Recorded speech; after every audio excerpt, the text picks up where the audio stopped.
TE Media presents Kaiju Vision Godzilla-thon.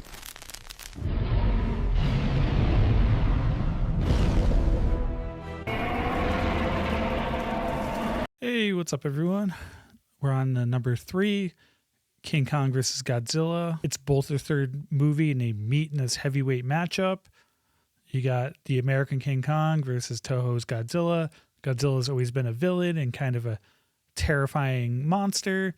And he comes out from his slumber 7 years later, now in color. That same mountain avalanche he trapped him in. And he just wants to go destroy stuff. There's also a big human story where this guy wants to get King Kong for publicity. The American nuclear submarine accidentally unleashes Godzilla. And Godzilla makes quick work of the submarine and then makes his way towards Japan. Back on the island, the village is attacked by a giant octopus. King Kong makes quick work of it. In the village, the people there see him as a god. They definitely are inspired by the earlier movies. King Kong takes a hostage and climbs a building.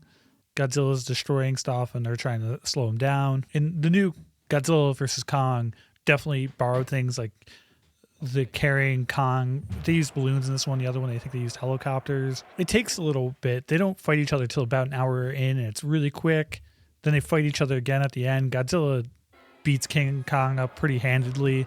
They get struck by lightning. The original idea was for King Kong to fight Frankenstein monsters created by Dr. Frankenstein. And they threw Godzilla into this movie. And you can tell that the ideas for Frankenstein were still there. Kong gets powered up by lightning randomly. You know, he eats lightning from the power lines. And once he gets struck, he finally can fight Godzilla. But they had to change him up a bit because the original Kong was much smaller than Godzilla, so they had to size him up. Toho wanted to make more Kong films, but unfortunately the rights owners wouldn't let Toho make any more. They also almost went through Godzilla versus Frankenstein, but I'm kind of glad they didn't go that direction. Though this is where Godzilla would start becoming a hero character, because he was very popular in this, even with American audiences. The pagoda gets destroyed, as it was a tradition that was started in Godzilla Raids Again and many movies going forward. The powered-up Kong tumbles into the ocean with Godzilla. You only see Kong swimming away. There was a rumor that in the Japanese version that Godzilla is the one that wins and swims away, but that's not true.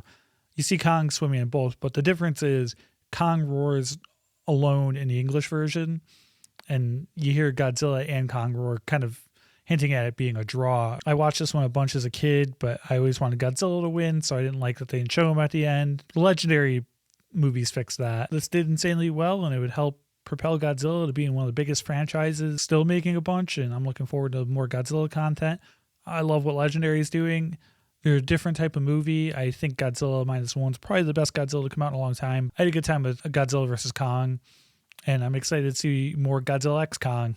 The last one was dumb but fun, and that's kind of what they're going for. And there's room for both, and I hope they keep coming. And I'd love to see more Godzilla and Kong. And it all started here. This kind of paved way, you know, Freddy versus Jason. There's been a lot of versus movies we've gotten. We never got Ash versus Jason versus Freddy or, you know, Michael Myers in those, but maybe we'll in the future. Hopefully there's more crossovers. This was Legendary. It's Legendary when they redid it. And I look forward to seeing more. Anyway, we got a bunch more to go with Godzilla-thon. Let me know who you'd want to see Godzilla go up against. You know, maybe another monster like Gamera, any of the other big ones that are in a Godzilla movie. I'll see you on the next one. Thor out.